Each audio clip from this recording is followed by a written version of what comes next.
Hello, I'm Paxton from Crash Course Debate, and welcome to our presentation on how to beat an opponent that is better than you. Let's just jump right into it with a quick overview. Remember, debate is different than other types of competitive events like athletics or even mental games like chess. Chances are you would never beat prime Usain Bolt even if you ran 1,100-meter dashes against him.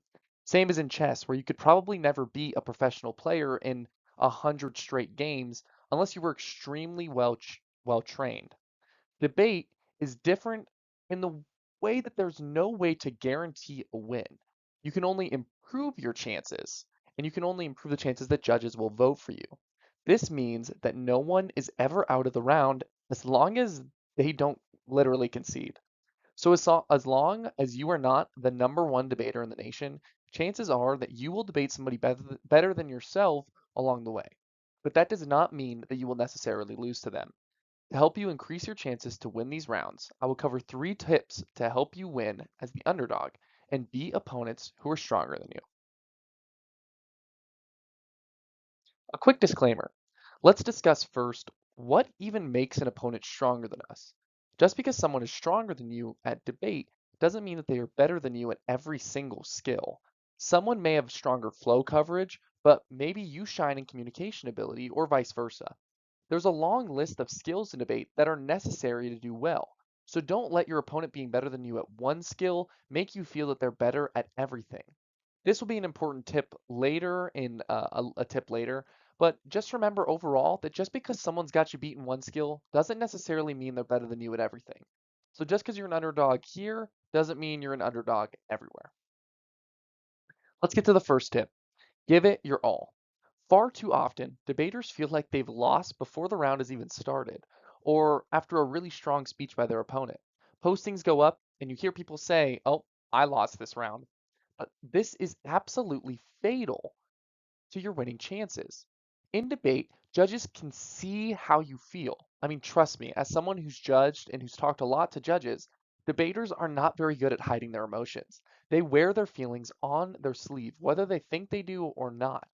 Thus, you need to be telling yourself, and by proxy, the judge, that you are in it to win it. Now, this isn't just perceptual, too. Being confident in your strategy and in your position can be vital to winning a tough round. In some cases, beating great opponents requires you to take risks in what content you collapse to in order to win the round, or what to kick and what to extend. Without high confidence, you may miss these opportunities because you are trying to not lose more than you're trying to actually win the round. Sometimes faking it till you make it is the best strategy, and faking it till you make it creates champions sometimes. Plenty of people have come from this underdog position and within a year gone to the top of their circuit, if not their state, if not the national circuit, and or not like the national circuit, but national competitive ranks. The second tip is to play to your judge. Remember, debate is not like other sports. In many sports, the team with the most points wins. However, debate is a game where the judge is left completely alone to make a decision at the end of the round. This means you should always be playing to the judge's preference or paradigm, but in these rounds, you should really hammer home something closely aligned to what they want to vote for.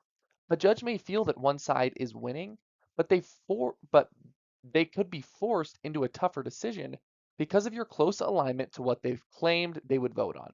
Now, judges are not always perfectly following what they said that they're going to do. So you can't abandon other parts of the round. But doing so and doing this can help increase your odds that the judge ignores kind of skill differences or mistakes you've made earlier in the round, and it could give you a better chance of the ballot. Really, what you're trying to do here is create the situation where your opponent may be perceptually better than you, or maybe smoother than you, or more maybe may have better cases than you or better prep. But what you're trying to do here is make the judges have to rethink their RFD that they thought was going to be so easy to write, because during this round, and especially in the final speech, you commit so hard to one of the things that they explicitly say is something they're going to vote for on their paradigm. That second guess moment can turn it from a clear loss to a pretty competitive round and a competitive ballot. So this can be a great tip to just do a little bit extra work on one issue to give yourself a better chance at winning the round. But like I said, don't abandon the rest of the round. Remember that just because you're going for comms doesn't mean you have to ignore flow completely, and vice versa. The third is to play to your strengths. Remember what I talked about earlier. Debate is a game with an array of skills. It's very common for people to feel that they are worse than their opponent, so they allow their opponent to take control of the round and the type of the round that takes place. For example, a strong opponent starts speaking fast and going very flow heavy.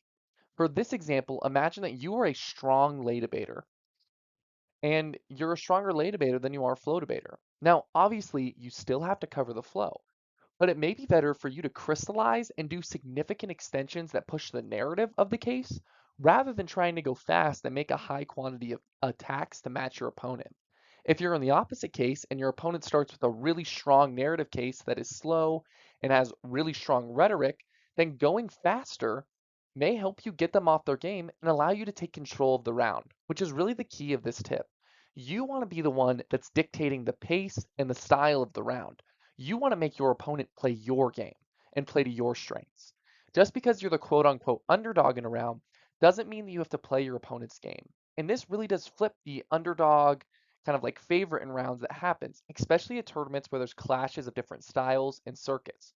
Just because you're a traditional debater doesn't mean that progressive debater has the ability to come through and just roll with a bunch of speed, or just because you're a progressive debater doesn't mean that a really lay traditional debater can just, narrative their way out of a round. No matter what boat you're in, by playing to your strengths, you can win these tough matchups. But remember, none of these tricks give you a guaranteed win. But if you feel like you are the underdog, these tricks can help you make the round more even and maybe allow you to either steal some wins against strong opponents or just make the rounds more competitive. And hey, if you keep beating these tougher opponents, then maybe you won't be the underdog anymore. And one day you'll find yourself being in the opposite shoes where people are saying, oh, I'm going to lose to this person.